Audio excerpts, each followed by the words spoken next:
ताजदारे Medina वालिए कौनैन सल्लल्लाहु ताला अलैहि वसल्लम के गुलामों, जो आप पसंद करें अपने लिए, जो मैं पसंद करूं अपने लिए, आप और हम इंसान, और इंसान की पसंद ये होती है कोई चीज पसंद करके लाए तो गलती भी हो जाती है, कोई चीज पसंद करके लाए तो वो खराब भी निकल जाती है। तो हम अपनी मर्जी की चीजें लाकर कभी कभी नुकसान उठा लिया करते हैं, अपनी मर्जी की चीजें लाकर कभी कभी नुकसान में, कभी कभी खसारे में पड़ जाते हैं। अल्लाह ने करम किया, अल्लाह ने फरमाया ऐ मेरे बंदो, दुनिया की चीजें खुद अपने लिए पसंद कर लेना, लेकिन एक चीज तुम्हारा रब तुम्हें पसंद करके देगा, एक चीज तुम्हारा अल्लाह तुम्हें पसंद करके देगा। या अल्लाह वो कौन सी चीज है? अल्लाह ने फरमाया तुम्हारा परवरदिगार, तुम्हारा खुदा जब तुम्हें दीन देगा, जब तुम्हें मजहब देगा, तो वो तुम्हें अल्लाह खुद पसंद करके देगा। सुभान अल्लाह। क्योंकि अगर तुमने पसंद किया, तुमने चुना, तो गलती हो सकती है। तुम अगर पसंद करोगे, तुम चुनोगे, गलती हो सकती है, लेकिन जब अल्लाह पसंद करके देगा तो गलती का तसव्वुर भी नहीं आता। जब अल्लाह पसंद करके दे तो गलती नाम का सवाल ही नहीं आता। इसीलिए तो अल्लाह ने फरमाया इन्नद्दीना इंदल्लाहिल इस्लाम। अल्लाह ने फरमाया ये जो इस्लाम है ये बेशक अल्लाह का पसंद किया हुआ है। आपको अल्लाह ने पसंद करके दिया, क्योंकि हम पसंद करते तो गड़बड़ हो सकती थी ना। अच्छा एक बात और सुन, हम जिस चीज को पसंद करते हैं ना, जैसे हमने अमरूद पसंद कर लिया, घर लेके आ गया, अब वो किसी वजह से खराब निकला, उसमें कीड़े निकल आए, तो हम क्या करेंगे? भाई चलो भैंस बंधी हुई है घर में, ले जाके उसको डाल दो, खा ले, कीड़े निकाल दो उसके। अब आप तो नहीं खाएंगे, मगर गलती जरूर सुधार लेंगे, बाजार जाएंगे, दोबारा दूसरा अच्छा खरीद के ले आएंगे। मैं पसंद करूं अपने लिए कोई चीज, इसे एक जगह पे छोड़ो, बहुत अच्छा माइक है तुम्हारा, छेड़ो मत बिल्कुल।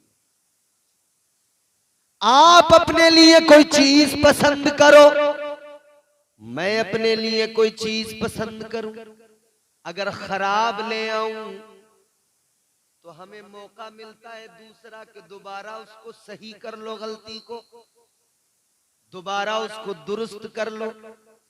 गांव में प्रधान हमने पसंद करके चुन लिया, हमने सोचा था रास्ते बनवा देगा, मगर वो सब खा गया, कुछ भी नहीं किया उसने।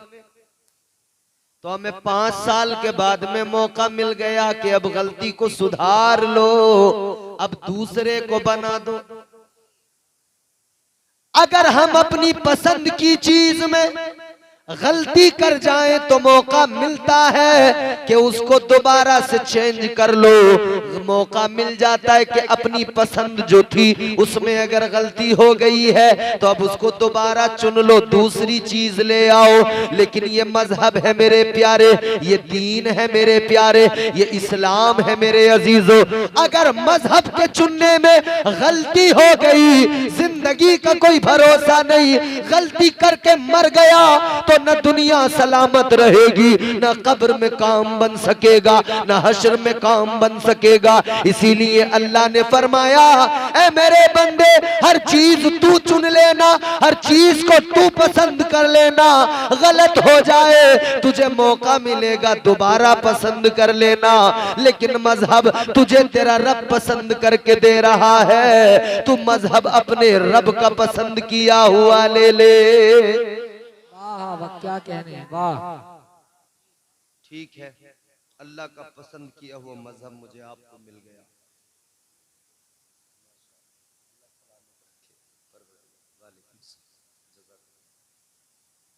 मुशाहिद भाई ने बड़ा अच्छा प्रोग्राम किया, देखो मुझे अच्छे लग रहे हैं आप लोग, बहुत अच्छे, क्योंकि बहुत अच्छी तरह से सुन रहे हो। मैं यकीन करें हजारों के मजमे में भी तकरीरें करता हूँ और रोजाना मेरा काम ही है, मुझे हर किस्म के लोग मिलते हैं। मगर बड़े बड़े मजमों में मैंने देखा है कि लोग कोई खा रहा है, कोई चाय पी रहा है, कोई टहल रहा है, कोई कुछ कर रहा है, अफरा तफरी होती है, सुनते नहीं जी। लेकिन यहाँ कम हो मगर बड़े अच्छे से सुन रहे हैं। ये आपकी अदा मुझे पसंद आ रही है, ऐसी सुन लेना, जितनी देर भी सुनना चाहो ऐसी सुन लेना, आराम से आप बात समझ लेना। अल्लाह ने मजहब दिया इस्लाम, मजहब दिया इस्लाम, खुद पसंद करके अल्लाह ने मजहब दे दिया। अब सुने, हुजूर ने उम्मत में किसकी बनाया? अपने प्यारे महबूब की उम्मत में। अल्लाह ने हमें गुलामी दी तो किसकी गुलामी दी मेरे अजीजों? अल्लाह ने किसी दुनियादार की गुलामी नहीं दी, अल्लाह ने गुलामी दी तो अहमद मुख्तार की गुलामी दी। सुभान अल्लाह, सुभान अल्लाह। किसकी गुलामी दी? वो मुस्तफा जिनका मकाम ये कहने वाले ने कहा, जान जाने वफा है मेरा मुस्तफा, रूहे अर्जो समा है मेरा मुस्तफा, क्या बताऊं मैं क्या है मेरा मुस्तफा, शम्मे गारे हीरा है मेरा मुस्तफा, शीश की अजमतें सारी अपनी जगह, आगे देखो हिकायत मेरा मुस्तफा, राज राजों में थे वो खिजर के अगर, हर अमल की वजाहत मेरा मुस्तफा, नाज लाखों मिले गो सुलेमान को, तो जहानों की राहत मेरा मुस्तफा, जिनके हाथों से मुर्दे भी जिंदा हुए, उस मसीह की बशारत मेरा मुस्तफा, पीर की सुबह को आमिना के यहाँ हुई जिनकी विलादत मेरा मुस्तफा। तकबीर, नारे रिसालत, मसलके आला हजरत, अज़मते रसूल अकरम, अज़मते रसूल अकरम मौलाना इम्तियाज बरकाती, नारे तकबीर, नारे रिसालत। पीर की सुबह को आमिना के यहाँ हुई जिनकी विलादत मेरा मुस्तफा, अंबिया की वसीयत मेरा मुस्तफा, ताजदारे शरीयत मेरा मुस्तफा, वो है रहमत ही रहमत मेरा मुस्तफा, वो है बरकत ही बरकत मेरा मुस्तफा, रब ने खातम की जिन पर लगाई मोहर, वो फकत ता कयामत मेरा मुस्तफा, नहीं बाकी किसी का कोई मौजिजा, मौजिजों की तवालत मेरा मुस्तफा। तो अल्लाह ने प्यारा महबूब अता किया, प्यारा रसूल अपना अता किया, वो रसूल जिसके बारे में अल्लाह ने कुरान में क्या फरमाया? अल्लाह ने वो रसूल अता किया कि कुरान मजीद में फरमाया, कद जाअकुम मिनल्लाहि नूरुन व किताबुम मुबीन। अल्लाह ने फरमाया कि तहकीक आ गया तुम्हारे पास एक नूर और रोशन किताब।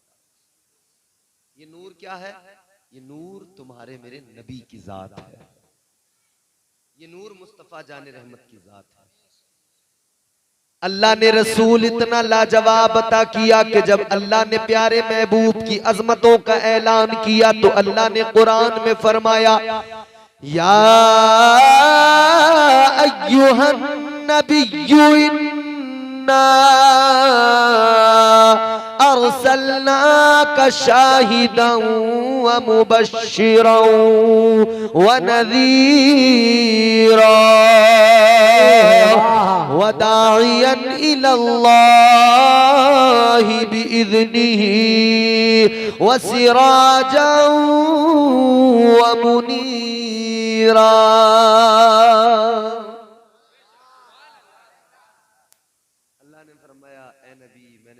शाहिद बना के भेजा, मुबश्शिर बना के भेजा। शाहिद किसे कहते हैं? गवाह को कहते हैं, गवाही देने वाला। ऐ लोगो, शाहिद किसे कहते हैं? जो गवाही दिया करता है। शाहिद उसे कहते हैं जो गवाह होता है। तुम अदालत में जाते हो, जज साहब कहते हैं गवाह लेके आओ। अगर किसी जुर्म में फंसा दिया जाए, तुम कहो मैंने नहीं किया, वो कहेंगे गवाह लेके आओ। और दूसरी पार्टी कहती है इसने मेरे कान पे 315 का कट्टा रख दिया, तो उससे भी कहा जाएगा किसके सामने रखा, गवाह लेके आओ। कट्टा ही तो बोलते हैं। इज्जत पे खानदान की बट्टा लगा दिया, बीवी का हार बेच के सट्टा लगा दिया। लगाते हैं सट्टा लोग बड़ी तबीयत से लगाते हैं।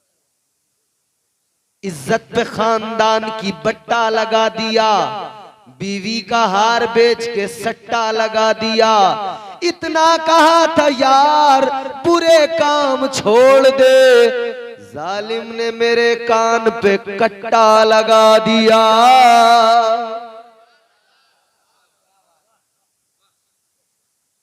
क्योंकि भाई बड़ा गर्म खून है ना लोगों का, बर्दाश्त नहीं होता। 4 पैसे आ जाएं फिर देखो गर्मी, हाय हाय हाय।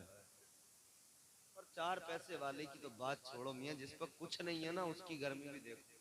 शराब पीकर नाली में पड़ा, गर्मी दिखा रहे यार। नाली में पड़ा शराब पी हुए, वहां सारी गर्मी निकल रही है। तुमने गर्मी के मौसम में कुत्ते देखे? इतनी जीभ बाहर होती है, कहां बैठे हुए मिलते हैं। मैं तो कुछ कह नहीं रहा, आप ही कह रहे।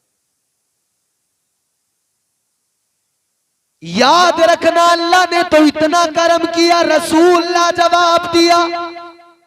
मगर आका का कलमा पढ़ने वालों, उसी नबी की गुलामी की बात करने वालों, ये कौन सी गुलामी है?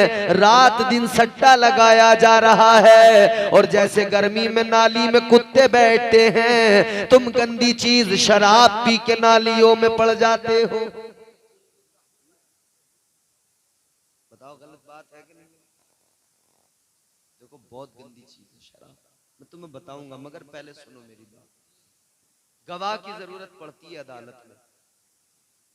अब दुनिया में अल्लाह ने जब अपने महबूब को भेजा, तो अल्लाह ने क्या फरमाया? मैंने शाहिद बना के भेजा, मतलब गवाह बना के भेजा। किस बात का गवाह? आलमे ख्याल में अल्लाह की बारगाह में अगर हम सवाल करें, मौला किस बात की गवाही, किस बात के गवाह? या अल्लाह तूने अपने महबूब को कैसा शाहिद बना के भेजा? देखो मैं आपके लिए ना बिल्कुल आसान लफ्ज बोल रहा हूँ ताकि आपको समझ में आ जाए। मैं कोई भी सख्त जुमला नहीं बोल रहा हूँ, क्योंकि मैं जानता हूँ भाई ये गांव है और ये इलाका ऐसा कि आपको नहीं आती उर्दू ज्यादा। आप अपनी जबान में, आसान जबान में समझ सकते हो बात, इसलिए समझा रहा हूँ आपको। अल्लाह की बारगाह में अगर हम कहें मौला तूने कुरान में फरमा दिया कि मैंने अपने महबूब को, अपने प्यारे रसूल को गवाह बना के भेजा, लेकिन मौला ये बता किस बात की गवाही, किस बात का गवाह बना के भेजा है? तो आओ तुम्हें जवाब मिलेगा। 1400 साल पीछे चलो, तुम्हारे मेरे नबी, सारी कायनात के नबी, इमामुल अंबिया, ताजदारे मदीना, फारान की चोटी पे खड़े हुए, मक्के की सरजमीन है, मक्के वाले लोग भी खड़े हैं। मेरे आका ने लोगों को फरमाया, मेरे मुस्तफा ने मक्के के लोगों से कहा, ऐ मक्के वालों बताओ मेरे बारे में तुम्हारी राय क्या है, बताओ मेरे बारे में तुम्हारा ख्याल क्या है। मक्के वालों ने कहा था हमने तुम्हें देखा है, तुम कभी झूठ नहीं बोलते हो, मक्के में सबसे ज्यादा सच्चा अगर कोई है तो वो सच्चे आप हो। अमानत में खयानत सब करते हैं, लेकिन आप अकेले अमीन हो, आप किसी की अमानत में खयानत नहीं किया करते हो। कहने लगे आप सादिकुल वादुल अमीन हो। तो मेरे मुस्तफा ने फरमाया, ए मक्के वालों एक बात बताओ, अगर मैं कह दूं कि इस पहाड़ी के पीछे से एक लश्कर आ रहा है, वो तुम पे हमला करने वाला है, तो बताओ कि तुम मेरी बात को मान लोगे? कहने लगे हाँ मान लेंगे। इसलिए मान लेंगे कि तुमने कभी कोई झूठ नहीं बोला है। 40 साल तुम्हारी उम्र हो गई है, लेकिन आज तक कभी आपने झूठ नहीं बोला है, इसीलिए आपकी हर बात को मान लेंगे। तो मेरे आका ने फरमाया, ए मक्के वालों, अगर मुझे सच्चा मानते हो तो एक सच बात बताता हूँ, मेरी बात को मान लो, फायदे में रहोगे। मेरे आका ने फरमाया, ए मक्के वालों सुनो, वो सच्ची बात ये है कि अल्लाह एक है। क्या फरमाया? अल्लाह एक है। थोड़ी सी आवाज बढ़ा दो, बहुत अच्छा बोल रहा तुम्हारा माइक, बहुत अच्छा। तो क्या फरमाया हुजूर ने कि अल्लाह, आप भी यही अकीदा रखते हो ना? अल्लाह, हम बच्चों को भी सिखाते हैं ना अल्लाह एक है। लेकिन जब मेरे आका ने फरमाया अल्लाह एक है, तो लोग इस बात में जो है ना बस बौखला गए सुनते। लगे ऐसे कैसे मान लेंगे हम तुम्हारी बात? बिल्कुल भी नहीं मानेंगे। कहने लगे अगर अल्लाह एक है तो बताओ तुम्हें कैसे पता लगा? क्योंकि जब हजरत आदम ने कहा था अल्लाह एक है, तो कौम ने कहा था, ए आदम बताओ तुम्हें कैसे पता लगा? तो आदम ने कहा था मुझे जिब्राइल ने बताया। जिब्राइल फरिश्तों के सरदार है। हजरत आदम ने कहा मुझे बुलबुल सिदरा ने बताया, फरिश्तों के सरदार ने बताया। तो लोगों ने कहा आदम तुम्हें तो फरिश्तों के सरदार ने बताया, तुमने तो देखा ही नहीं है। तो हजरत आदम ने फरमाया हाँ देखा तो नहीं है, मगर मुझे फरिश्तों के सरदार ने बताया। हजरत शीश, जब आपने कहा अल्लाह एक है तो लोगों ने कहा तुम्हें किसने बताया? कहने लगे मुझे भी फरिश्तों के सरदार ने जिब्राइल अमीन ने बताया। सारे नबियों ने ऐलान किया अल्लाह एक है, मगर उनकी उम्मतों ने उन नबियों से सवाल किया कि अल्लाह एक है तो बताओ तुमको किसने बताया? तो उन्होंने कहा जिब्राइल ने बताया, फरिश्तों के सरदार ने बताया। लेकिन लोगों, जब तुम्हारे मेरे नबी ने फारान की चोटी पे खड़े होकर कहा ऐ मक्के वालों अल्लाह एक है, लोगों ने कहा आपको किसने बताया? मेरे आका ने फरमाया लोगों गौर से सुनो, मैं सुनकर नहीं आया, मैं तो अल्लाह को देख के आया हूं।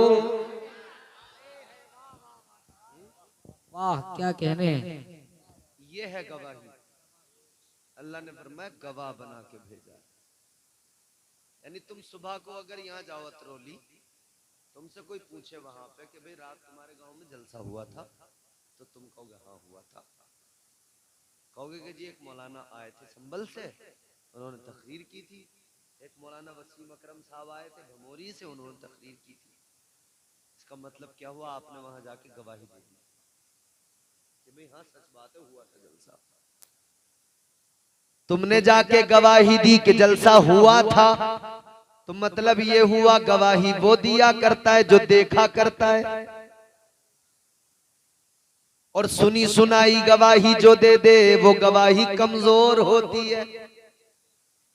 वो गवाही ज्यादा पावरफुल, उस गवाही को अहमियत दी जाती है जिसमें गवाही देने वाला देख कर आया हो। इधर मेरे आका ने फरमाया ऐ मक्के वालों सुनकर नहीं आया, देख के आया हूं। तो अल्लाह ने फरमाया ना मेरे महबूब को मैंने शाहिद बना के भेजा, गवाही देने वाला। तो गवाही मुस्तफा ने दी। तो अल्लाह का करम है कि उसने हमें इतना प्यारा अपना महबूब दिया, इतना प्यारा रसूल दिया। अच्छा फिर प्यारा रसूल, सारे नबियों में सबसे ज्यादा चहीता अफजल प्यारा वो रसूल दिया हमें। और फिर जब अल्लाह ताला ने हिदायत के और सामान हमारे लिए किए तो हमें अल्लाह ने क्या दिया? कुरान। क्या दिया? जोर से बोलो। कुरान क्या है? अल्लाह का कलाम है। कुरान क्या है? दस्तूर है, कानून है, जिंदगी गुजारने का सलीका, सब कुछ कुरान में मौजूद है। ये कुरान मेरे अजीजों वो किताब है कि अल्लाह ने इसी कुरान के अंदर फरमा दिया, इसके शुरू में लिख दिया, ज़ालिकल किताबु ला रैब फीह। अल्लाह ने फरमा दिया ये वो किताब है जिसमें शक की कोई गुंजाइश ही नहीं है, यानी इसमें जो भी बात है सच है, इसमें जो भी अल्लाह ने फरमाया हक है, इसमें शक नहीं किया जा सकता है, इसमें शुबह की गुंजाइश नहीं है। ये कुरान वही तो है जिसके बारे में अल्लाह ने फरमाया, लौ अंज़लना हाज़ल कुरान अला जबलिन लरअयतहु खाशिआ। अल्लाह ने फरमाया ये जो कुरान है अगर किसी पहाड़ पर नाजिल कर दिया जाता तो ये पहाड़, बड़े से बड़ा पहाड़ भी अल्लाह की खशियत से इस कुरान को बर्दाश्त न कर पाता, वो चकनाचूर हो जाता, वो जर्रा जर्रा बिखर जाता। लेकिन सुनो सुनो, कुरान अल्लाह ने नाजिल किया तो अपने प्यारे महबूब के सीने पे नाजिल कर दिया। अल्लाह ताला ने फरमाया तिबियानन लिकुल्ली शै हुदा व बुशरा, हुदा व रहमतन व बुशरा लिल मुस्लिमीन।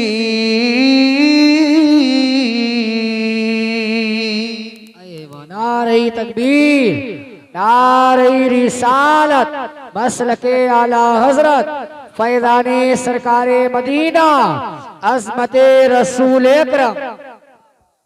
अल्लाह ने फरमाया तिबियानन लिकुल्ली शै, ये कुरान है, इसमें हर शय का खुला बयान है, हर चीज का जिक्र है इसमें। इस कुरान मजीद के अंदर अल्लाह ने फरमाया हर शय का खुला बयान है। अल्लाह ने फरमाया कुरान हिदायत है, कुरान हिदायत है। फिर फरमाया कुरान रहमत है, कुरान बशारत है। किसके लिए? अल्लाह ने फरमाया लिल मुस्लिमीन, मुसलमानों के लिए। तो अब यहां से मेरी तकरीर को आप समझो, कुरान हिदायत है, कुरान रहमत है, कुरान बशारत है। कुरान हिदायत है, कुरान रहमत है, कुरान बशारत है। यानी कुरान में बंदों की हिदायत भी है कि बंदे अपने रब को पहचाने, गुमराहियों से निकल जाएं, बुरे कामों को छोड़ दें। हर अच्छा हुक्म कुरान में, हर बुराई की मजम्मत कुरान में। ठीक है, कुरान हिदायत, कुरान रहमत है। तुम घर में पढ़ो, घर में अल्लाह की रहमतें नाजिल हो जाए। जिस जगह भी कुरान की तिलावत की जाए वहीं पे अल्लाह की रहमतों का नुज़ूल हो जाता है। घर में अगर बरकत नहीं होती कुरान पढ़ लो, घर के अंदर बलाएं हैं कुरान पढ़ लो, घर में मुसीबतें हैं कुरान पढ़ लो, सारी मुसीबतें खत्म हो जाएंगी, घर में रहमतें आ जाएंगी, घर में बरकतें आ जाएंगी। मगर हमारा मामला ये है, हम बिल्कुल उल्टा करते हैं। जैसा हमें कुरान कहता है वैसा करने को तैयार नहीं, हमेशा हर काम बिल्कुल उल्टा किया करते हैं। अल्लाह ताला जो हमसे फरमाए हम बिल्कुल उसका उल्टा किया करते हैं। अरे देखो ये कुरान तो रहमत है, घर में कुरान पढ़ा जाए तो सारी बलाएं दूर भाग जाएं, लेकिन हम क्या करते हैं, घर में कुरान नहीं पढ़ते, घर में करते हैं तो नाच गाना करते हैं। ये हमारे गनी खां साहब एक सर्विस थी इनकी, वो रेलवे में इन्होंने सर्विस की। अब जब रिटायर हुए तो ये इन्होंने इजहारे तशक्कुर के लिए, या अल्लाह तेरा शुक्र है खैर वाफियत से सर्विस पूरी हो गई, अब मैं सर्विस से रिटायर हो गया, इजहारे तशक्कुर के लिए अल्लाह के जिक्र की महफिल सजा ली। हर अच्छा काम किया करो तो हर अच्छे काम के शुरू में अल्लाह तबारक व तआला की रजा हासिल करने के लिए अल्लाह का जिक्र किया करो, उसकी पाकी का ऐलान किया करो, ताकि उस काम में बरकत हो जाए, वो काम खैर व आफियत से पूरा हो जाए। अल्लाह को राजी कर लिया करो, और जब वो काम खैर व आफियत से पूरा हो जाए तो फिर अल्लाह का शुक्र अदा किया करो, फिर अल्लाह का शुक्र अदा कर लिया करो। अल्लाह की बारगाह में अर्ज कर दिया करो, ऐ मौला, ऐ परवरदिगार, मेरी कोई औकात नहीं थी, मेरी कोई बिसात नहीं थी कि मैं इस काम को कर लेता, ये तो तेरा करम है कि तूने खैर व आफियत से करवा दिया है। तो ये तरीका हमारे बुजुर्गों का तरीका, इन्होंने महसूस हो जाए। यहाँ पे हम पढ़ रहे हैं कुरान, लेकिन हमारे यहाँ होता क्या, कुरान पढ़ने को लोग तैयार नहीं, डीजे बजाने को तैयार है, नाचने गाने को तैयार है। लोगों, नाच गाना बंद करके जरा कुरान पढ़ के देखो, दिल को भी सुकून मिलेगा, जिंदगी भी बदल जाएगी। मगर क्या करें, हाय बड़ा अफसोस होता है, दुख होता है, आज हमारा पूरा मुआशरा बर्बाद हो रहा है।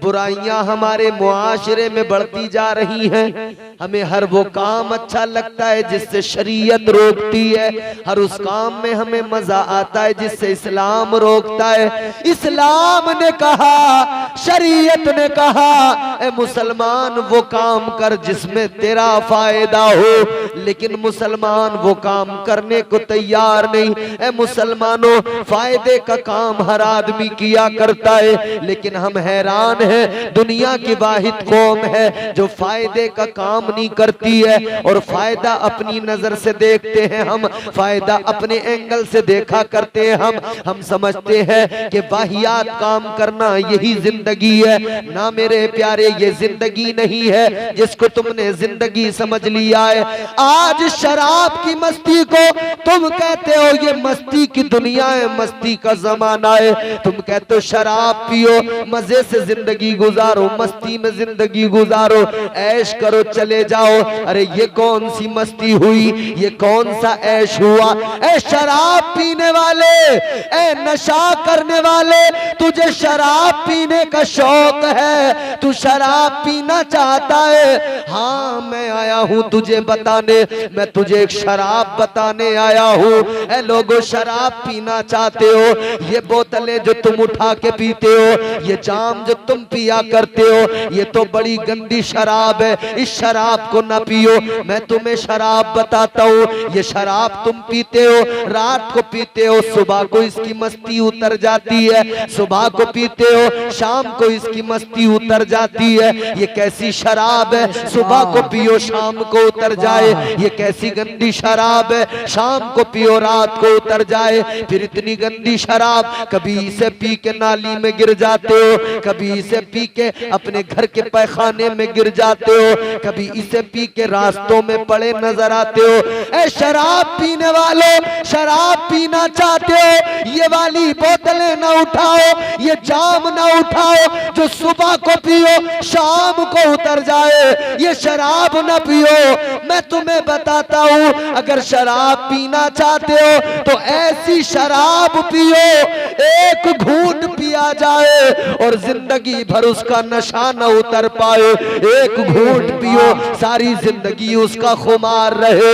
एक घूंट पियो, सारी जिंदगी उसका नशा रहे। कौन सी शराब है वो? ए मेरे प्यारे, वो ये दुनिया की गंदी शराब नहीं है, वो अल्लाह और उसके रसूल की मोहब्बत की शराब है। नारे तकबीर, नारे रिसालत, मसलके आला हजरत, फैजाने सरकारे मदीना, अजमते मुस्तफा। बात समझ में आ रही है? तो शराब पीनी है तो ये गंदी शराब क्यों पीते हो भाई? अच्छा, ये शराब जो है ना, इसके बारे में मैं तुम्हें बताता हूँ। जिस नबी का तुम कलमा पढ़ते हो, उन्होंने क्या फरमाया इसके बारे में। ये गंदी शराब कैसी शराब है सुनो। ताजदारे मदीना वालिए कौनैन ने फरमाया, तुम्हारे मेरे पैगंबर ने फरमाया, मेरे आका फरमाते शराब उम्मुल खबाइस है, तमाम खराबियों की जड़ शराब है, तमाम बुराइयों की मां कहा जाता है। शराब पीने वाला शराब पी के गाली भी देने लगता है। यानी एक शराब पिए तो उसकी फिर खराबी कितनी है। ए अम्मा, ए चुपचाप है ना, थोड़ी देर सुन ले तकरीर। हमारी माए बहनें अगर थोड़ी देर संजीदा हो जाए ना तो भाई बहुत कुछ बदल सकता है। इनकी आगोश में बच्चे पलते हैं, ये बच्चों को अगर शुरू से ही अच्छी तरबियत दे देना, खुदा की कसम तरबियत माँ ने दी थी किसे, हजरत बाबा फरीदुद्दीन की माँ ने जब तरबियत दी तो बेटा फरीदुद्दीन गंजे शकर बन गया, ऐसा बन गया जिधर से गुजरता था इस्लाम की बहारें साथ साथ चलती थी। मगर अम्मा तो खुद रात दिन गाली दे रही है, औलाद कहां से सुधरे। जब अम्मा ही गालियां देगी तो फिर बताओ कहां से। अब्बा को देखो, अब्बा गालियों पे गालियां दे रहा, कभी उसे गाली कभी उसे गाली। तो जब घर में गालियों का कारखाना चल रहा है तो औलाद गालियां सीखेगी। अच्छा, अब्बा बुरा काम करेगा तो बच्चा भी करेगा। अच्छा, बच्चों की फितरत होती है, बाप के पास भागते हैं मोहब्बत से बच्चे। बोलो, माँ जिधर बैठी हो बच्चा उधर को भाग के जाएगा। माँ की ममता है कि माँ की तरफ जाएगा, बाप का प्यार है जहां बाप होता है वहीं बच्चा जाता है। बाप अगर रास्ते में पड़ोसी की दुकान के आगे कुर्सी डाल के बैठ जाए तो बच्चा भी वहीं जाके अपने बाप के पास में वहीं पे पैर पकड़ के टांगे पकड़ के खड़ा हो जाएगा, कभी बाप की आगोश में बैठ जाएगा। अच्छा, दूसरा नक्शा सुनो, दूसरा मंजर। बाप अगर चौपाल पे बैठ के बग्गी बाग खेलने लगे तो बच्चा भी वहीं जाके बैठ जाएगा। तो अब्बा बग्गी बाग खेल रहे तो बच्चा भी वहीं बैठ के बग्गी बाग सीख रहा है। लेकिन और आगे की बात सुनो, जब बाप सट्टा लगाने लगे तो याद रखना बेटा भी सट्टा लगाएगा। बोलो। और जब बाप शराब की बोतल उठा ले, शराब के जाम पिए तो बेटा भी तो शराब ही पिएगा, बच्चों पे घर के माहौल का असर पड़ता है। और हमने तो मियां ऐसे ऐसे गांव, ऐसी ऐसी बस्तियां भी देखी कि बाप भी सट्टा लगाता है और औलाद भी सट्टा लगाती है। एक अम्मा रह गई थी, वो भी सट्टा अपना अलग लगा रही है, तीनों का अलग अलग। तीन नंबर ट्राई कर रहे हैं, कह रहे हैं भाई एक रात में बनेंगे करोड़पति। हमारे यहाँ सबसे बड़ी परेशानी है, मेहनत करेंगे नहीं, करोड़पति एक रात में बनेंगे। अम्मा ने भी सट्टा लगा दिया, लल्ला ने भी सट्टा लगा दिया, तो लल्ली ने कहा मैं भी लगाऊंगी, चाहे 10 का ही लगाऊं। अब ये बेचारे असलम रजा मौलाना साहब, ऐसे ऐसे लोग, इमाम साहब, ये बड़े परेशान हो जाते हैं। बोले यार हम मस्जिद में बैठे हैं, तकरीरें कर रहे हैं, मानने को तैयार नहीं लोग, सट्टे पे सट्टा लगाए जा रहे हैं। तो अब गनी खां साहब जैसे लोग आगे आते, कहते मौलाना चलो तकरीर करवा लो, शायद लोगों को कोई बात समझ में आ जाए। तो मुशाहिद साहब ने कहा चलो इम्तियाज बरकाती को बुला लो, वही आके कुछ बता देगा। तो ऐसी माहौल बन जाता।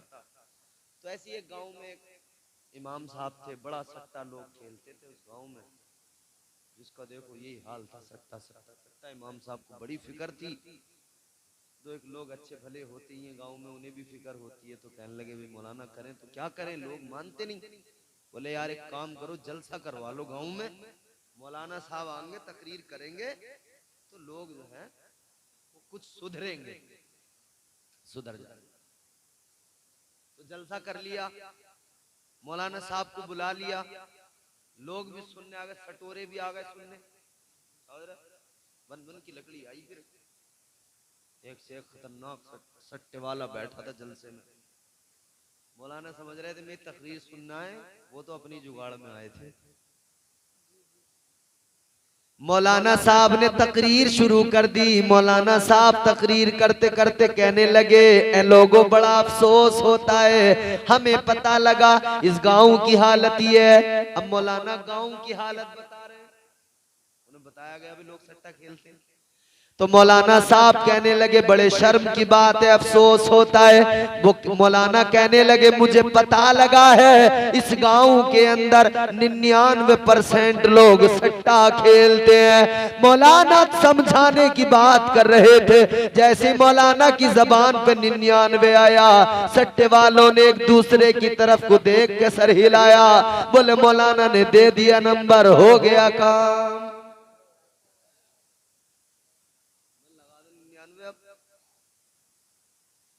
तो मौलाना बेचारे इस्लाह करने आए, मगर तो जो जिस फिराक में रहे वो तो उसी फिराक में रहता है ना, बैरागी हो जाते हैं ना, रात दिन उन्हें वही रहता है, वही हिसाब लगाते हैं। इमाम साहब को कभी चाय भी पिलाएंगे ना तो मकसद ये होगा कोई नंबर बता दे। कभी किसी पंडित के पास जा रहे, कभी किसी बाबा के पास जा रहे, कभी किसी चरसिए के पास जा रहे, कभी किसी गजड़िए के पास जा रहे, नशा करने वालों के पास जा रहे और ऐसे वैसों के पास जाके उनसे सट्टे का नंबर मांग रहे। वो नशा करने वाले गंजेड़ी जो बाबा बने बैठे हैं, उन्हें तो अपने नशे के लिए पैसे चाहिए, उन्हें गांजा खरीदने के लिए पैसे चाहिए। वो उल्टे सीधे नंबर बता के पैसे लेते रहते हैं, ये पैसे दे के आते रहते हैं, बर्बाद होते रहते हैं। इधर सट्टा लगा के बर्बाद, उधर तांत्रिक और बाबाओं को पैसा दे दे के बर्बाद। नतीजा क्या निकला? कुछ नहीं। जो जमीन थी जो बाप दादाओं से विरासत में मिली थी, सट्टे के नाम पे, जुए के नाम पे, उसे भी बेच दिया। बोलो बर्बादी के सिवा कुछ है? अच्छा एक बात बताओ, अगर ये इतना बढ़िया काम होता, अच्छा सोचो तो सही यार, तुम क्यों नहीं सोचते? अकल कहाँ है हमारी? अगर सट्टा लगाना सबसे बढ़िया काम होता तो मुल्क के अंदर जितने भी बड़े बड़े ये ओहदेदार हैं, प्रधानमंत्री कोई और काम नहीं करते, सट्टा ही लगाते रोज।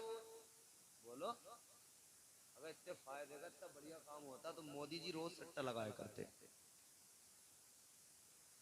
अगर ये इतना बढ़िया काम होता तो सूबे का जो हमारा सीएम बाबा जी रोजाना सट्टा ही लगाते हो। अच्छा बाबा जी तो वो भी है, वो किसी को सट्टे का नंबर बता रहे, बोलो। वो बेचारे बाबा थे, सीएम बन गए, सट्टा लगाने वाले, सट्टा बताने वाले बाबा वहीं पड़े उपलों में बैठे हैं, करसियां जल रही हैं, कह रहे हैं हम धूनी रमाए बैठे हैं। ये बर्बाद करता मेरे भाई, सट्टा वट्टा ये किसी काम की चीज नहीं है, बर्बादी के रास्ते। शराबे पीने वाले, सट्टा खेलने वाले, उनकी दुनिया भी देख लो, दुनिया भी बेकार है। आखिरत तो है ही है, मगर दुनिया ही देख लो। अल्लाह ताला दुनिया में ही उन्हें ये दिखाता है कि वो नालियों में पड़े होते हैं। जी भाई इस दौर में मुझे बताओ ईमानदारी से, हर आदमी इज्जत चाहता कि नहीं चाहता? हर आदमी इज्जत चाहता, लेकिन जैसे ही आदमी अल्लाह के खिलाफ चले और शराब की बोतल उठाए, अल्लाह ताला उसे वैसी जलील कर देता। अल्लाह फरमाता तू मेरे खिलाफ जाएगा, ले फिर अब तू दुनिया में जलील हो जाएगा। आओ सुनो ताजदारे मदीना का फरमान सुनो, तुम्हारे मेरे नबी ने फरमाया, मुस्तफा जाने रहमत ने फरमाया, मेरे आका फरमाते हैं जो इंसान शराब पिया करता है, शराब पीने वाला, मेरे आका ने फरमाया जन्नत तो बड़ी चीज है, उसे जन्नत की खुशबू भी नहीं मिलेगी।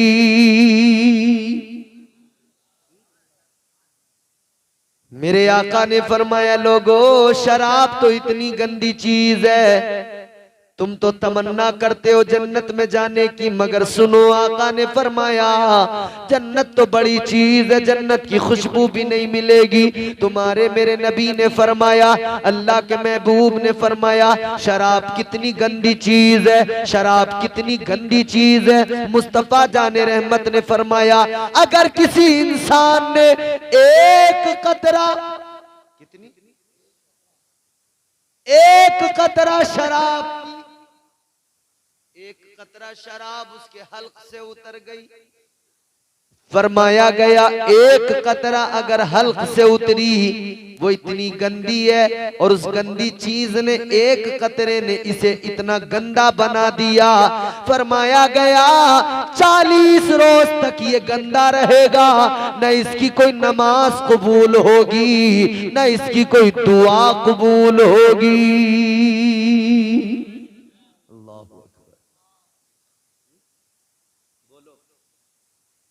रोज दुआ मांग रहे हैं, अल्लाह हमारी दुआ कबूल कर ले, अल्लाह हमारी दुआ कबूल कर ले। फिर कह रहे हैं इमाम साहब से, यार इमाम साहब दुआ ही कबूल नहीं हो रही। अरे भैया दुआ कहाँ से कबूल हो, शराब पी के तो खुद को गंदा कर लिया। यहाँ तो फरमाया गया एक कतरा पी के इतना गंदा हो जाएगा आदमी, एक कतरा, एक बूंद, एक बूंद। फरमाया कि एक बूंद से इतना गंदा हो जाएगा कि 40 दिन तक उसकी न कोई नमाज कबूल होगी, न कोई सजदा कबूल होगा, न कोई दुआ कबूल होगी। और यहाँ मार रहा पूरा क्वार्टर पैक लगा के पूरा, और रोज मार रहा। बताओ कैसे पाक होगा ये, इसकी कोई दुआ कबूल होगी? अपने आप को मुसलमान बताने वाले, अपने आप को मुसलमान कहने वाले, नबी का कलमा पढ़ने का दावा करने वाले, ये कैसा इस्लाम है तेरा? तेरा रब कहता है शराब न पी, तेरा परवरदिगार कहता है ये तेरा काम नहीं। अगर तू मुसलमान है तो सुन ले ये तेरा काम नहीं है। और मुसलमान तो यार आगे की बात हुई, मैं इससे भी पीछे की बात करता हूँ। गोया अल्लाह ताला तो ये मिजाज देता है, अगर तू इंसान है, अगर तू इंसान है किसी भी मजहब से, अगर तू इंसान है ना तो शराब पीना तेरा काम नहीं, शराब पीना तेरा काम नहीं। इंसान और शराब मतलब ही नहीं बनता यार, दोनों का कोई ताल्लुक ही नहीं है, तालमेल ही नहीं है। आओ जरा अल्लाह का कुरान पढ़ो। अल्लाह ने क्या फरमाया, मैं तुम्हें कुरान से साबित करके जा रहा हूँ। अब मेरी बातों को याद रखना, इन पे अमल भी करते रहना, दूसरों को भी बताते रहना। हालांकि मैं ये भी बता रहा हूँ, अगर कोई शराब पीता है ना तो वो बेचारा कभी कभी इरादा भी करता है ना, जैसे जलसे में तकरीर सुन ली तो थोड़ा उसका दिल हुआ यार छोड़ देनी चाहिए, भाई बहुत हो गया, तो शैतान आ जाता। शैतान कहता अरे यार कहाँ छोड़ ले, चल पी ले, कुछ नहीं। उसने एक दिन नहीं पी, दूसरे दिन शैतान कहता चल कोई बात ना, थोड़ी पी ले, क्या हो रहा, एक गिलास ही पी ले, आज पी ले, बस चल कल से छोड़ दिए। ये इस तरह से शैतान वसवसे डालता है। मगर सुनो, मैं आपको यही बताने वाला हूँ, शैतान वसवसे डालता है। अल्लाह ताला ने कुरान मजीद में फरमाया, अल्लाह का कुरान कहता है इन्नमल खमरु वल मैसिरु वल अंसाबु वल अज़लामु रिज्सुम मिन अमलिश शैतान। अल्लाह ने कुरान में फरमाया शराब पीना, जुआ खेलना, अल्लाह का कुरान इन कामों को बयान करके कहता है ये सारे काम, ये काम इंसान के नहीं, ये फरमाया मिन अमली शैतान, ये काम तो शैतान के काम है। तो ये काम किसके हैं और कर कौन रहा है? इंसान। अरे यार अल्लाह ने इंसान बनाया, साहिब अकल बनाया, दिमाग दिया, अल्लाह ने अकल दी, सोचने समझने का मादा दिया। शराब पिए हुए पड़ा। शराब पीने वाले, क्या तू भूल गया कि एक दिन तुझे मरना है? मरना है नहीं बोलो। बड़े बड़े पहलवान देखे, बड़े बड़े रुस्तम देखे, बड़े बड़े बहादुर देखे, बड़े बड़े सूरमा देखे, इलाके में बदमाशी करने वाले देखे। क्या हुआ? एक दिन ऐसा आया कि वो मर गए, उनका नाम लेने वाला भी कोई नहीं रहा, उनकी दास्तानें खत्म हो गई, उनका खौफ, उनकी दहशत खत्म हो गई। वो बड़े बड़े मालदार लोग, वो बड़े बड़े रोबो दबदबे वाले सब खत्म हो गए। हर इंसान को दुनिया से जाना है, एक न एक दिन मौत आएगी। अल्लाह ने फरमा दिया कुल्लु नफ्सिन ज़ाइक़तुल मौत। अल्लाह के कुरान ने फरमा दिया हर जानदार को मौत का मजा चखना है, हर नफ्स को मौत का जायका चखना है। मौत जरूर आती है मेरे प्यारे, और जब मौत आती है तो बड़ा बड़ा ताकतवर आदमी क्यों ना हो, कितनी बड़ा सूरमा क्यों ना हो, कोई भी बच नहीं पाता है। मौत आके सबको दबोच लेती है, जिसका नंबर आ जाए मौत उसे पकड़ लेती है। कोई बच नहीं सका न बच सकेगा। बड़े बड़े रुस्तमे हिंद देखे, जब मौत आई तो बिखर गए, जमीन पे गिर गए। अल्लाह ने जमीन से इसी मिट्टी से पैदा किया है, अल्लाह इसी में वापस मिला देगा। मगर याद रखना मेरे प्यारे, इधर चाहे जैसे जिंदगी गुजार ले, इधर चाहे जितनी मस्तियां कर ले, इधर की मस्तियां इधर ही रह जाएंगी। मगर जब मौत आएगी तब क्या होगा, उस मंजर को याद कर लो मेरे प्यारे। हम सुनते तो बहुत कुछ हैं मगर यूं ही टाल दिया करते हैं। कभी महसूस किया करो, कभी दिल से सुना करो। मौत आएगी तो क्या होगा, जब मौत का फरिश्ता आता है तो क्या होता है। ऐ मेरे प्यारे, जब मौत का फरिश्ता आएगा, मौत के वक्त में बड़ी डरावनी शक्ल होगी। तू बिस्तर पे पड़ा होगा बीमारी के आलम में, इधर तेरे मुंह में चम्मच से पानी डाला जा रहा है। इधर तू बड़ा पहलवान बनता था, तू शराब की बोतल पी के तू अपनी माँ को लात मारता था, अपने बाप को गाली देता था, शराब के नशे में अपने पड़ोसियों पे ज्यादती किया करता था, सबको गालियां दिया करता था, महल्ले वालों को सताया करता था। बड़े तेरे जलवे हुआ करते थे। तूने माँ के अदब को नहीं समझा, बाप के अदब को नहीं समझा, माँ की ताजीम नहीं की। माँ को कभी लात मारी, कभी थप्पड़ मारा, बाप को कभी लात मारी, कभी थप्पड़ मारा। तू समझता था मैं जवान हूँ, मैं बड़ा पहलवान हूँ। ओ पहलवान, उस वक्त को याद कर ले जब तेरी पहलवानी खत्म हो जाएगी, उस वक्त को याद कर ले। आज माँ बाप को शराब पी के मारता है, कल तुझसे अपना हाथ नहीं उठेगा। शराब की बोतल उठाना तो बड़ी चीज है, शराब का गिलास उठाना तो बड़ी बात है। तू अपना हाथ नहीं उठा सकेगा, तू अपने आप चल के जाके पेशाब नहीं कर सकेगा। तेरे घर वाले तुझे उठा के लेके जाएंगे, यही ले जाके तुझे इस्तिंजा कराएंगे। यही तेरे घर वाले तेरे मुंह में चम्मच से पानी डालेंगे। यही घर वाले जिन्हें तू शराब पी के मारता है, यही घर वाले जिन्हें तू शराब पी के गाली देता है, यही आएंगे तेरे पास में, यही तेरे अपने तुझे चम्मच से पानी पिलाएंगे। मगर याद रख ले, जब तेरी जवानी खाक में मिल जाएगी, जब तेरा जोर ढह जाएगा, जब तेरे ज़ौम की इमारत गिर जाएगी, उस वक्त में क्या होगा। मौत का फरिश्ता आएगा, कैसी शक्ल में आएगा जानते हो। तुमने कभी सोचा है मौत का फरिश्ता ऐसी शक्ल में आएगा।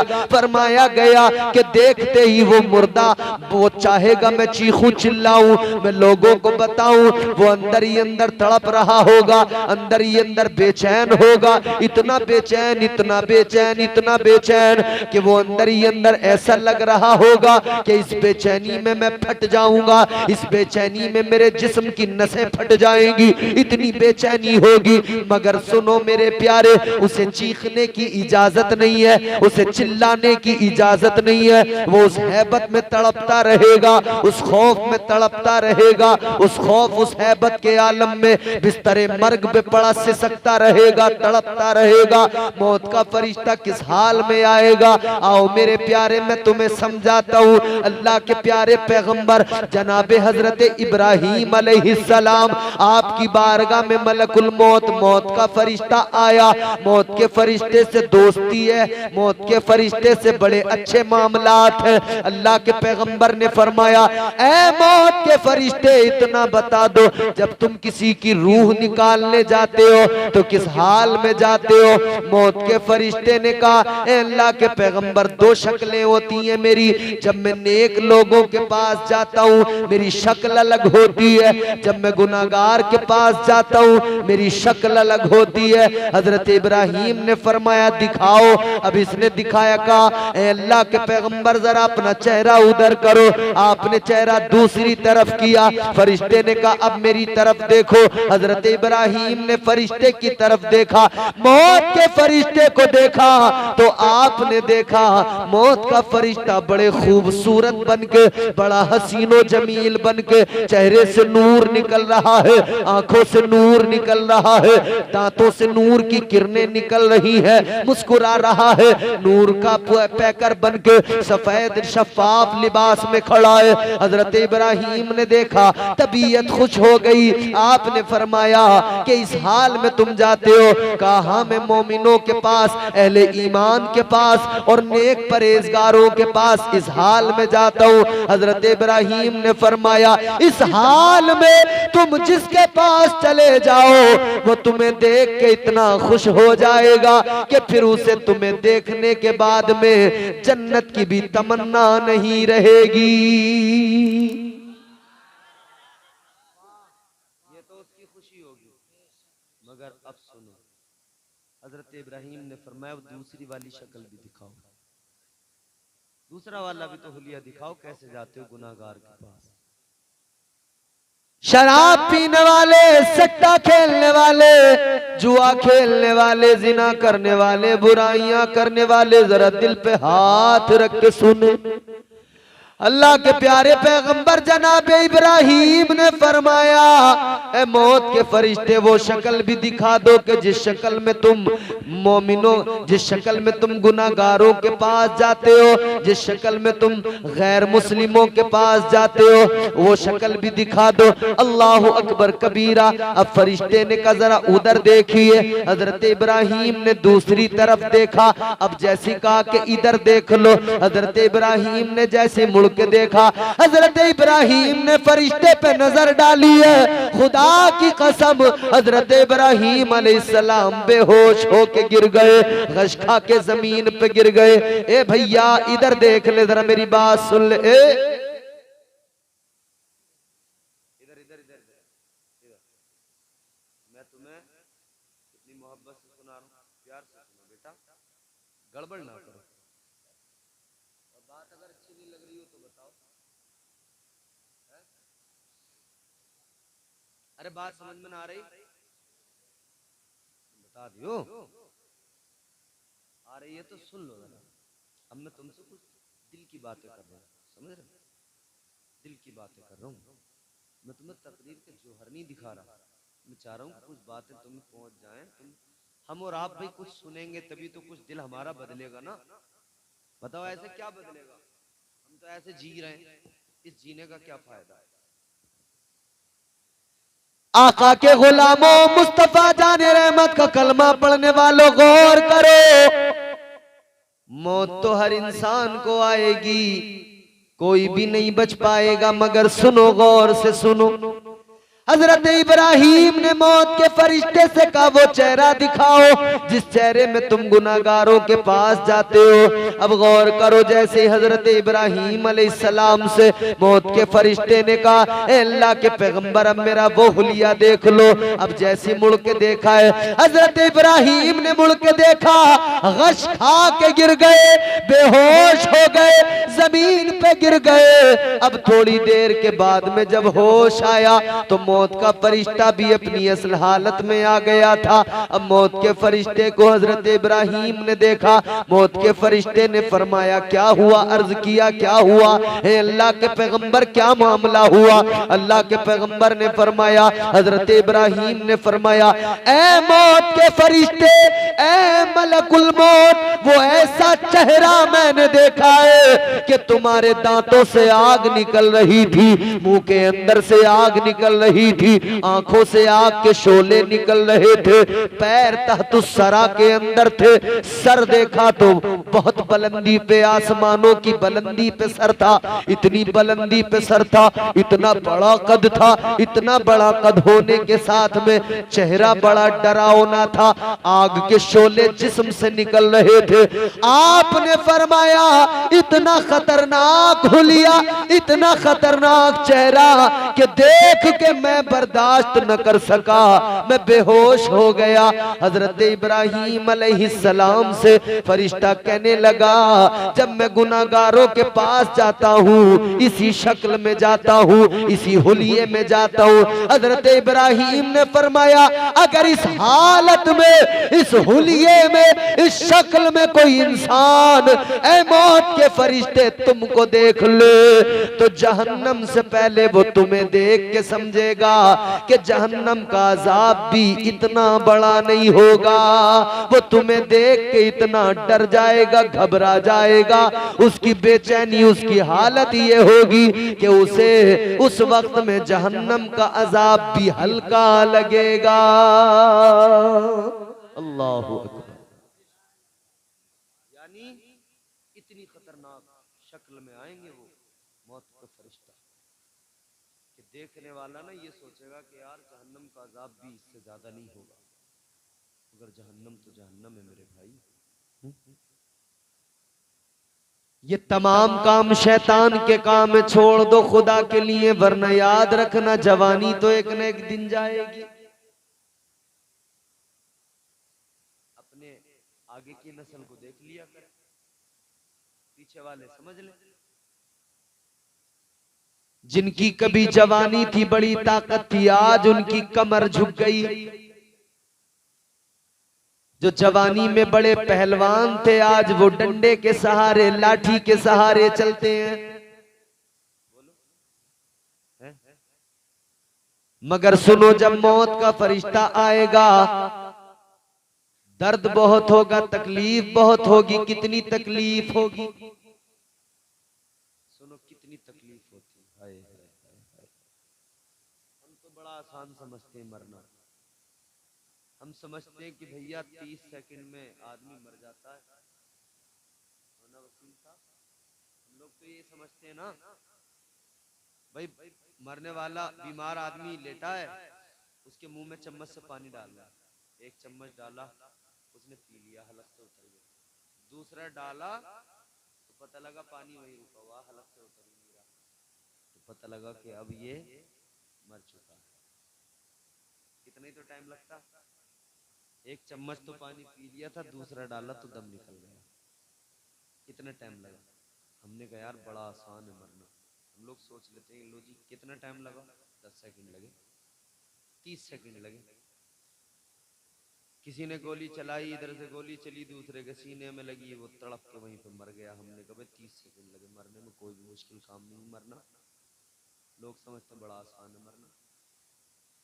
लोग मरने को आसान समझ के जब ही तो कहते हैं कि भैया मैं जिंदगी से तंग आ गया, मैं मरूंगा।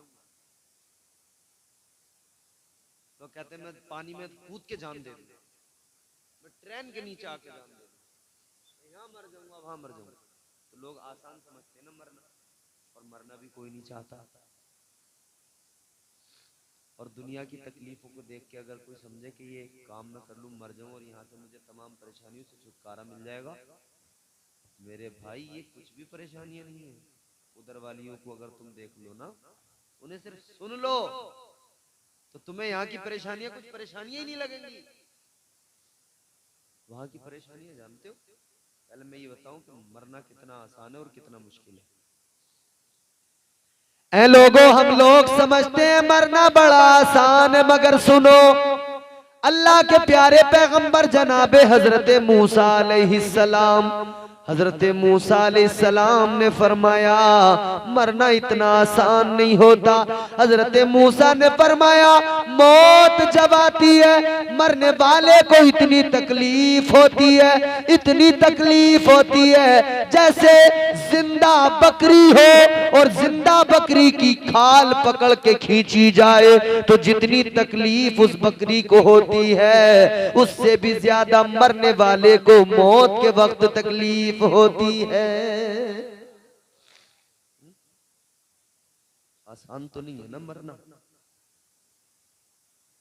हाँ, जिंदगी अच्छी कर लो, नेक अमल कर लो, अल्लाह को राजी कर लो, अल्लाह के नबी से मोहब्बत कर लो, फिर देखो मौत कैसे आएगी। फिर फरमाया गया मौत ऐसे आएगी जिस्म से रूह ऐसे निकल जाएगी जैसे फूल से खुशबू निकल जाती है। नेक बन जाओ फिर ऐसे मौत आएगी। फूल से खुशबू निकलती है, फूल को कोई तकलीफ होती है, कोई एहसास होता है? गुंदा हुआ आटा हो, उसमें बाल हो, ये पकड़ के बाल आराम से खींच लो, आटे को कोई तकलीफ हुई? कुछ भी। फरमाया कि मौत के वक्त में अगर आदमी नेक है तो उसे ऐसे रूह निकल जाएगी, और गुनाहगार है तो फरमाया कि जैसे बकरी हो ना, जिंदा बकरी, उसकी खाल पकड़ के खींच लो, ऐसी जिंदा बकरी, बताओ कितना तड़पेगी वो बकरी। सोचो, जिंदा बकरी की खाल यूं पकड़ के खींच ली जाए, वो कितना तड़पेगी, कितना तड़पेगी। मूसा अलैहिस्सलाम फरमाते इससे भी ज्यादा मौत के वक्त में तकलीफ होती है। सोचा तुमने, जब इतनी तकलीफ होगी तो मरने वाला कितना तड़पेगा। सोचा कभी हमने, जब इतनी तकलीफ होगी तो मौत के वक्त में कितना तड़पेगा इंसान। मगर फरमाया उसे चीखने की इजाजत नहीं, उसे चिल्लाने की इजाजत नहीं, उसे शोर करने की, हाय हाय करने की इजाजत नहीं।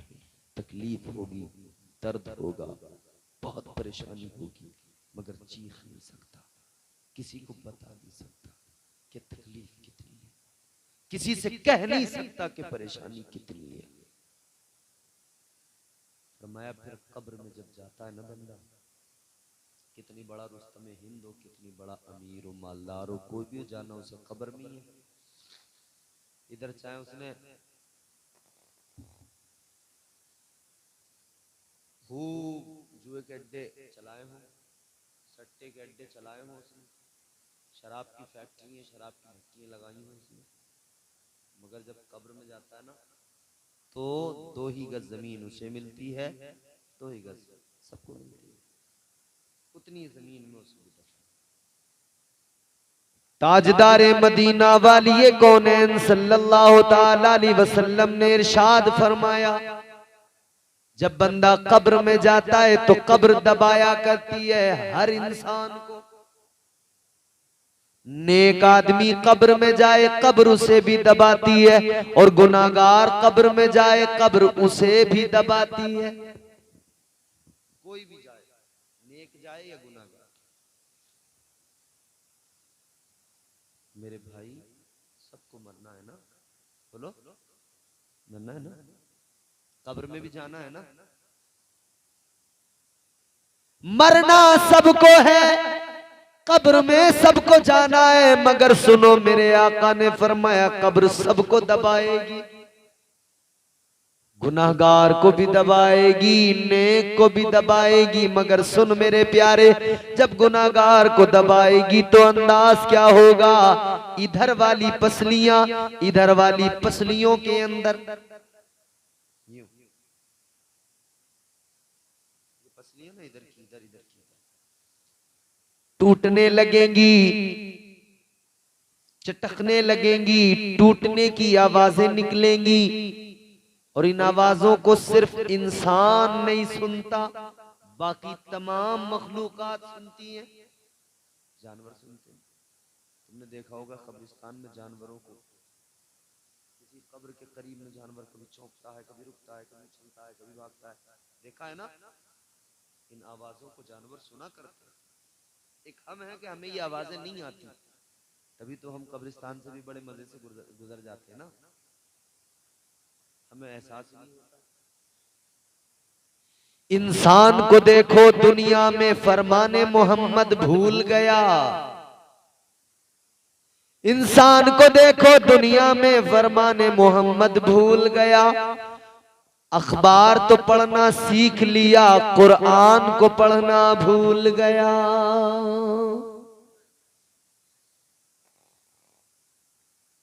आवाजें निकलती पूरी तरह से, कब्र दबाती कि इधर की पसलियां इधर, इधर की पसलियां इधर। गुनाहगार को कब्र दबाए तो इस अंदाज से दबाए, मगर सुनो मेरे प्यारे, जब नेक आदमी कब्र में जाता है कब्र उसको भी दबाती है, मगर दबाने का अंदाज अलग होता है। कब्र जब नेक आदमी को दबाती है तो फरमाया गया नेक इंसान को कब्र ऐसे दबाती है जैसे माँ अपने बच्चे को गोद में लेकर प्यार के साथ में ममता से दबाती है। बताओ भैया, शराब पी के जाओगे तो चूरा चूरा हड्डी होगा, कदेगी कब्र। और नेक बन के जाओगे तो क्या करेगी खबर, ऐसे दबाएगी जैसे माँ प्यार से बच्चे को लेकर प्यार से दबाती है। तो भाई जिंदगी बेहतर करो, अपने आप को बदलो, तर्ज जिंदगानी बदलो, हुजूर की नौकरी करो, सच्चे नौकर बनो हुजूर के, सच्चे गुलाम, सच्चे वफादार। हुजूर की वफादारी में, हुजूर के वफादारों ने साबित कर दिया हर दौर में कि हुजूर की वफादारी दुनिया और आखिरत दोनों को संवारने का बेहतरीन जरिया है कि नहीं? तो फिर हम आशिक इसीलिए तो कहते हैं प्यार नबी से करने वाले, बोलो तुम और जोर से बोलो, तुम जरा सीखो, बोलो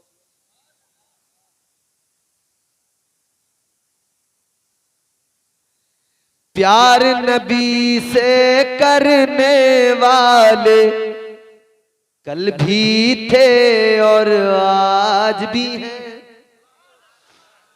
प्यार नबी से करने वाले, प्यार नबी से करने वाले कल भी थे और आज भी हैं। प्यार नबी से करने वाले कल भी थे और आज भी हैं। उनके नाम पे मरने वाले, उनके नाम पे मरने वाले कल भी थे और आज भी। उनके नाम पे मरने वाले कल भी थे और आज भी हैं। और नौजवान जितने बैठे हैं ना यहाँ पर, ये खास तौर पे इस बात को याद रखें कि हुजूर की नौकरी करनी है? ये जो हुजूर की गुलामी है ना, हुजूर की मोहब्बत सच्ची वाली, नौजवानों तुम सुनो गौर से, क्योंकि ये बेचारे जो पुराने थे ना, अब ये तो इनकी एक्सपायरी का टाइम आ रहा, इनकी डेट धीरे धीरे धीरे धीरे एक्सपायरी की आ रही है एक एक करके। तो किसी की भी आ सकती है, ये कोई जरूरी नहीं है कि जवान रह जाएं, बूढ़ों के, किसी की भी आ सकती है।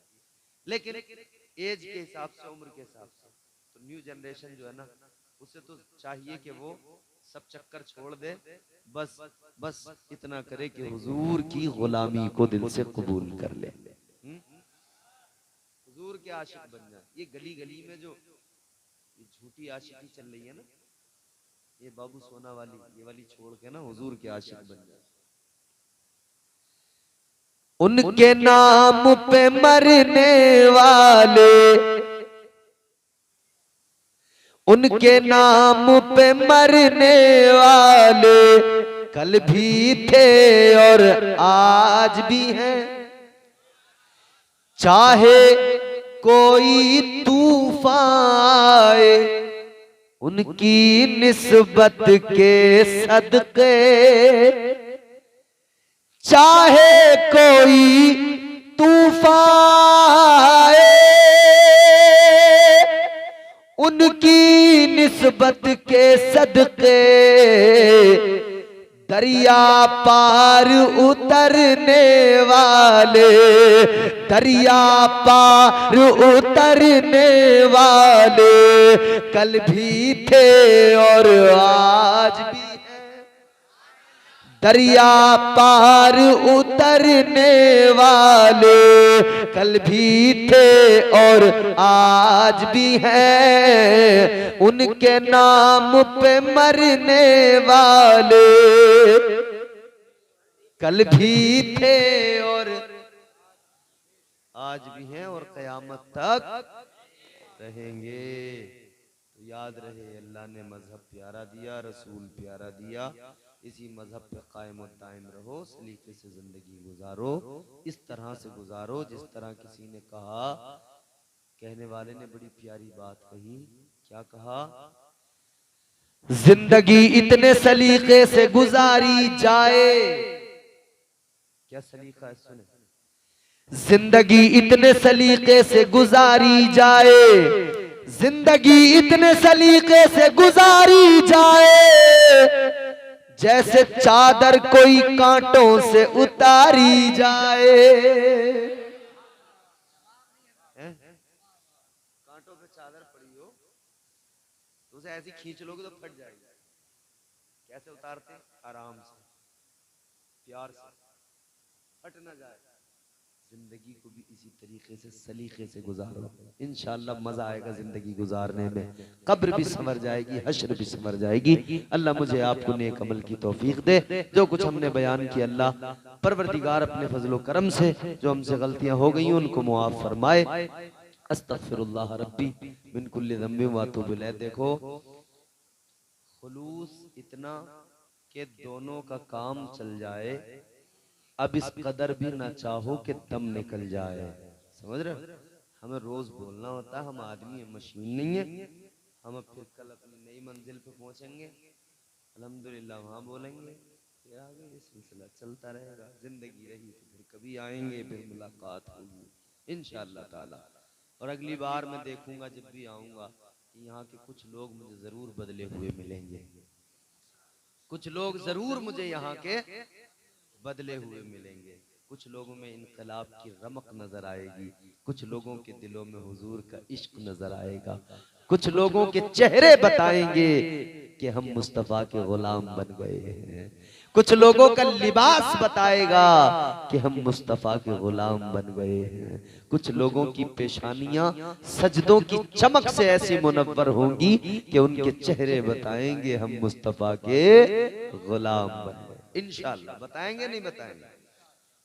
रात का सन्नाटा है, हाथ उठा के अल्लाह रसूल को गवाह बना के कहो कि इंशाअल्लाह।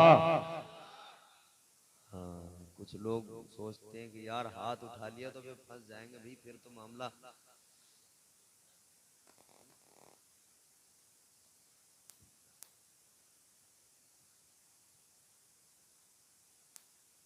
शहादत तो देखो बहुत लंबा है टॉपिक, समझ रहे हो?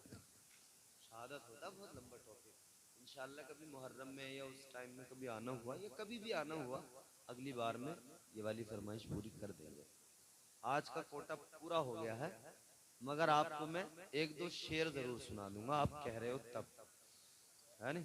हालांकि मेरी आवाज तो अच्छी नहीं है इतनी, मुझसे अच्छे अच्छे शायर यहाँ बैठे हैं, मगर मैं एक मतलब एक शेर सुना रहा हूँ ना। शहादत इमाम हुसैन का जब जिक्र सुनोगे ना तो शॉर्ट में मजा नहीं आएगा, फिर उसे पूरा तवालत के साथ सुनो तब लुत्फ आएगा।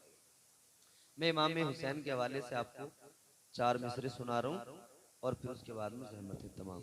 4 मिसरे सुने इमाम हुसैन के हवाले। इमाम हुसैन से मोहब्बत करते हैं सब? करबला वालों से मोहब्बत करते हैं सब? करते हैं ना सारे मोहब्बत? करबला वालों की शान अल्लाहु अकबर, बड़ी बुलंद बाला उनकी शान है। सुनो इमाम हुसैन की शान क्या है। कहने वाले ने बड़ी प्यारी बात कही, लहू से सब्र की शम्मा जला रहे हैं हुसैन, लहू से सब्र की शम्मा जला रहे हैं हुसैन, सितम के मुंह पे तमाचा लगा रहे हैं हुसैन। लहू से सब्र की शम्मा जला रहे हैं हुसैन, सितम के मुंह पे तमाचा लगा रहे हैं हुसैन। ये उनकी फतह मुबी का सबूत रोशन है, गला कटा के भी कुरान सुना रहे हैं हुसैन। इमाम हुसैन ने गला कट गया मगर कुरान सुना दिया। करबला में बख्श के हुर की खता शब्बीर ने, एक पत्थर को बनाया आईना शब्बीर ने। इमाम हुसैन का किरदार करबला में तो हम इसीलिए कहते हैं हुसैन कौन है? हुसैन एक दिलनशी कहानी, हुसैन दस्तूर हक का बानी, हुसैन अब्बास का सरापा, हुसैन अकबर की नौजवानी, हुसैन दजला का खुश्क साहिल, हुसैन सहरा की बेकरानी, हुसैन दिल है हुसैन जहाँ है, हुसैन सजदों की सरजमी है, हुसैन जहनों का आसमां है। इमाम हुसैन सजदों की सरजमी और जहनों का आसमां, सजदों की सरजमी और जहनों का आसमान। हुसैन दिल है हुसैन जहाँ है, हुसैन कुरान की ज़बां है, हुसैन सजदों की सरजमी है, हुसैन जहनों का आसमां है, हुसैन है से हया का मौसम, हुसैन हुस्ने अमल का बानी, हुसैन तेरी ये सीन जैसे सखावतों की सजल जवानी, हुसैन की ये यजीदियत पर यकीन मौकम की हुक्मरानी, हुसैन तेरी ये नून जैसे नबी मुरसल की जिंदगानी। नारे तकबीर, नारे रिसालत, मसलके आला हजरत, फैजाने सरकारे मदीना, अज़मते इमामे हुसैन। अस्तगफिरुल्लाह रब्बी मिन कुल्ली ज़ंबिन व अतूबु इलैह। कलमा शरीफ पढ़े, ला इलाहा इल्लल्लाहु मुहम्मदुर रसूलुल्लाह सल्लल्लाहु अलैहि वसल्लम व मा अलैना इल्लल बलाग। अस्सलामु अलैकुम।